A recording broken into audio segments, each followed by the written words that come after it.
I do not believe that Bud Dupree will be making the 2026 roster, and it's up to Naim Tucker and Kyle Kennard to make sure it comes true.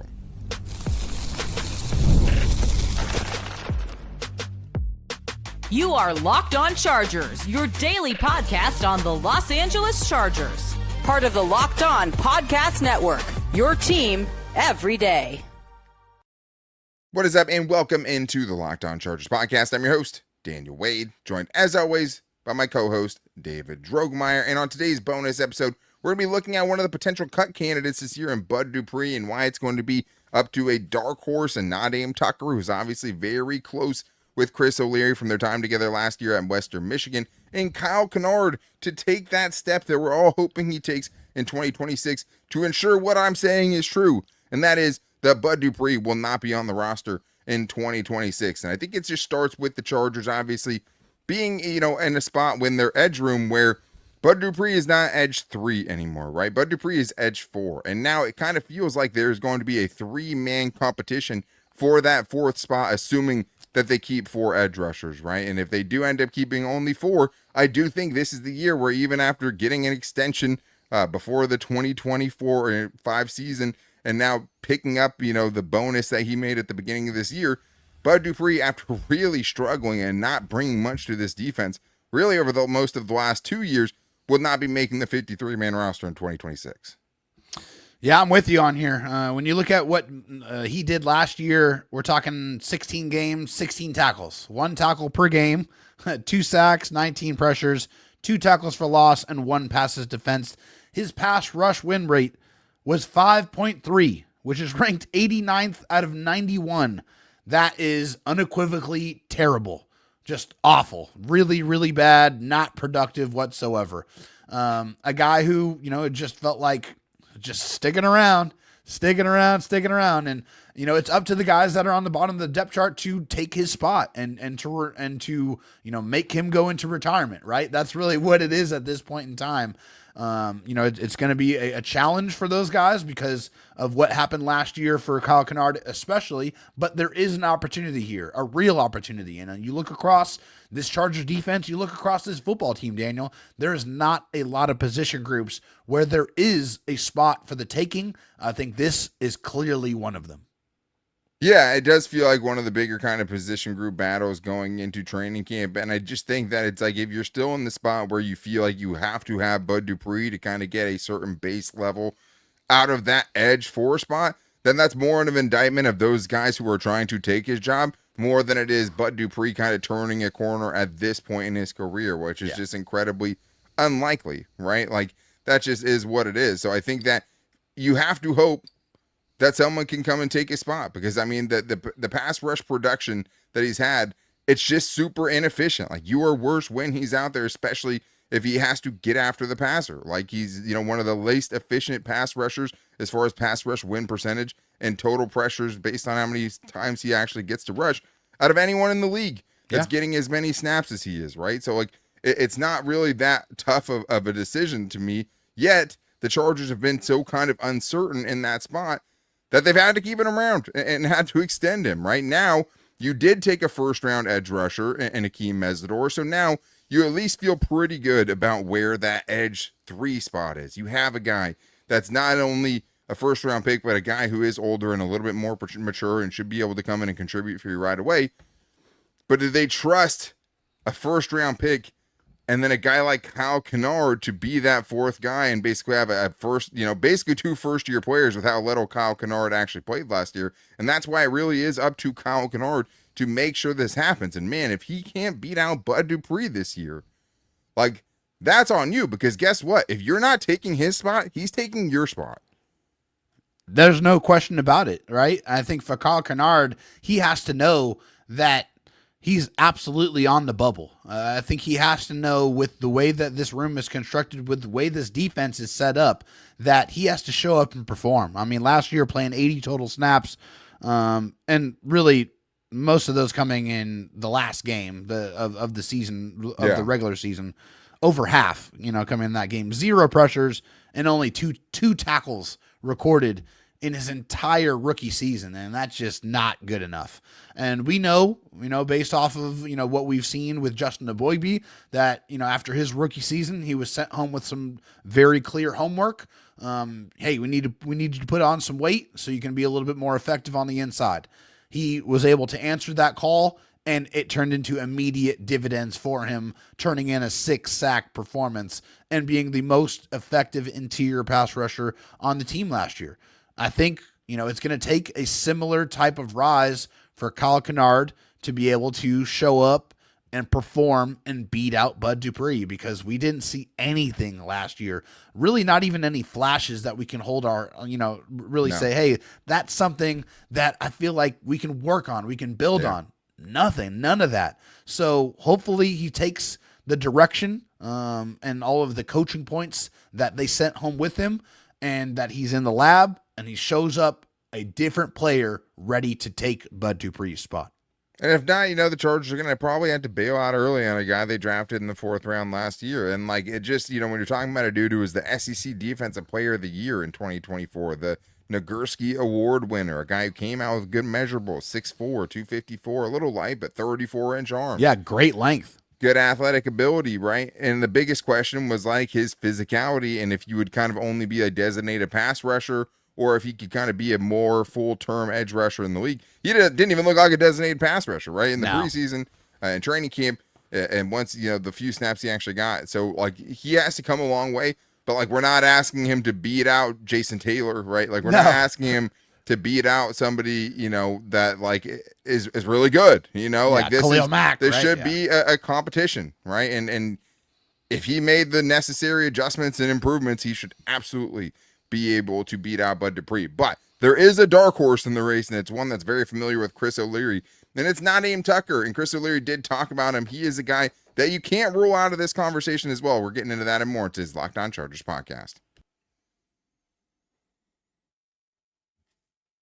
Support for today's episode comes from Square, the business platform helping sellers become neighborhood favorites. Whether you're preparing for a busy season or managing everyday demand, Square helps keep your business moving with everything from payments and online orders to inventory, staff management, and more all in one place. So, business owners can spend less time managing tools and more time focusing on their customers, because Square helps simplify everyday work behind running a business while giving owners the tools they need to keep growing. And it's something you notice when you're supporting the local businesses you love. And as a local business, what you want is to be that local place that everyone loves to go to. And the best way to do that is by making sure that you can actually focus on the customers and have everything going seamlessly behind the scenes. And Square helps you run your business more smoothly, bringing payments, operations, insights together in one place so you're ready for whatever's next. And right now, listeners can get up to $200 off of Square hardware when you sign up at square.com/go/LockedOnNFL. That's SQUARE.com/go/LockedOnNFL.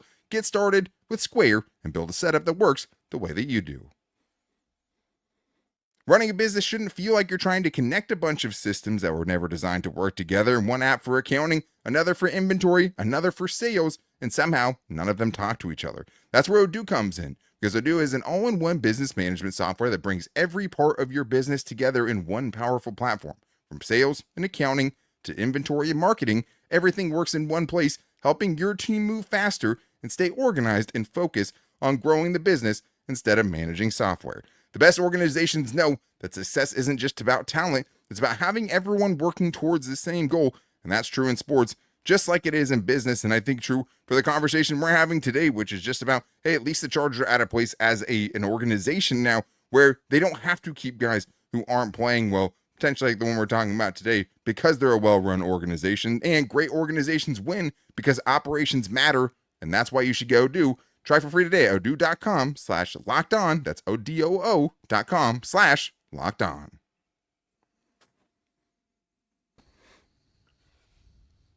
David, let's talk about the dark horse wild card candidate in this room right now, and that is Naim Tucker, a guy who some people thought could be a day 3 pick, 4th or 5th rounder.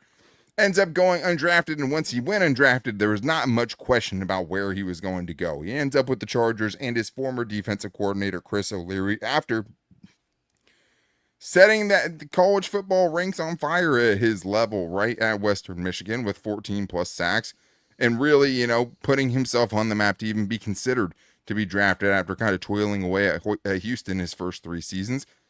And it is hard to have a conversation, David, about this room and Bud Dupree getting cut and what Kyle Kennard's, how he factors into the situation without talking about Naim Tucker, who this team brought in for a very specific reason, paid him top dollar undrafted free agent money, and also has a huge leg up knowing that Chris O'Leary was his coach and knows exactly kind of what he brings to the table.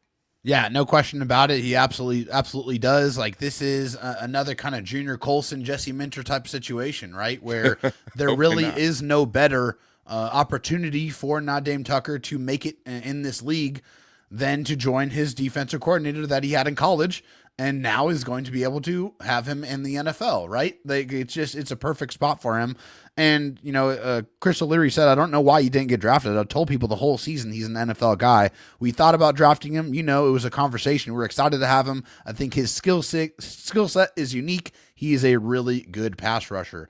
Hey, you don't put up 14 plus sacks at any level if you don't have some pass rush chops, right? I think that's absolutely legitimate in that way. He understands this defense. He knows exactly what Chris O'Leary wants out of Naim Tucker. Obviously, this is a completely different level of competition, so he's going to have to show up ready to answer the call. But like I said, I don't think there's any better opportunity for him to make it in the league than it is with Chris O'Leary.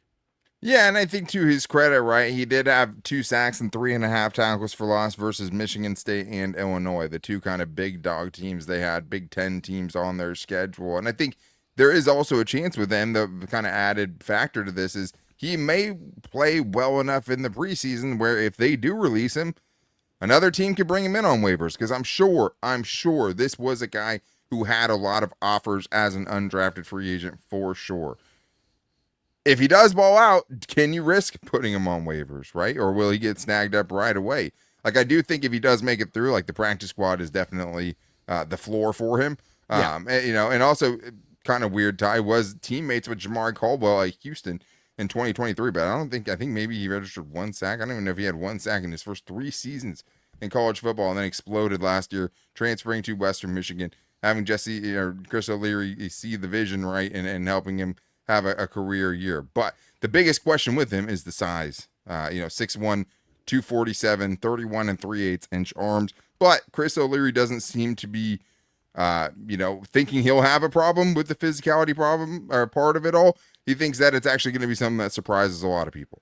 It's kind of funny that he brought it up too, because it was kind of unprompted when he did bring it up. So, and this is what he had to say. He said he's strong. I think the thing you can't quantify sometimes is someone's power, their strength and their power, like at the point of attack. And I think when he puts the pads on, that's going to stand out. He can get off, he can pass rush, but then when the balls run at him and the tackle's addressing him, they're going to feel his hands.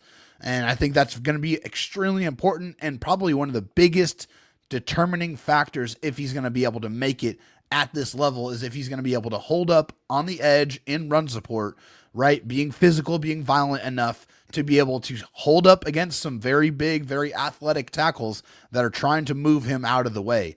That's going to be a big question mark. If he's able to answer those questions, it will go a long way in silencing the doubters and putting himself in position to try to make this roster. Well, let me make it clear, right? Like, I also have big questions about him, and how he's going to hold up versus NFL offensive tackles. Like, I like that Chris O'Leary's gassing up, right? But when I saw him, when we watched him after he got signed as an undrafted free agent, I didn't scream to myself, hey, how did this dude not get drafted? It wasn't my first thought, right? Like, It's like, hey, he looks like a dude who might be better fit as a collegiate pass rusher than an NFL pass rusher. Because if you don't have the measurements, you need a special trait. Now, maybe Chris O'Leary sees some of that in him. I don't know what the special trait necessarily is for him, but obviously you have to have a ton of, talent to get 14 sacks, right? And he was a sack artist last season. It was interesting, though, because his body type did kind of remind me of someone, and it was Melvin Ingram, actually, who was also small. Melvin Ingram came in at 6'1", 31.5-inch arms as well, almost identical to the size of Naim Tucker. But the biggest difference was he had 20 pounds on him. He came in at, 264 pounds, so I guess 17 pounds on him. That'll be the thing. Hey, can he gain the weight? And more importantly, what do the Chargers think they need from that spot, right? Because it could be something whereas like last year they kept 5, but Caleb Murphy was that, special teams player Did one of these guys, can Kyle Kennard be that guy? Can Naim Tucker, like, he's the size of someone who could be a pretty good special teams player, I think, right? For sure. Not super long arms from that standpoint, so that part's a little concerning, but like, it's definitely good to hear that Chris O'Leary thinks that at least he has the strong hands and the power to kind of set the edge, because that's, when he's saying that unprompted, he knows he's kind of answering the biggest question that everyone has when they watch Naim Tucker of course play at Western Michigan, right? And like, there are some similarities between him and Kyle Kennard.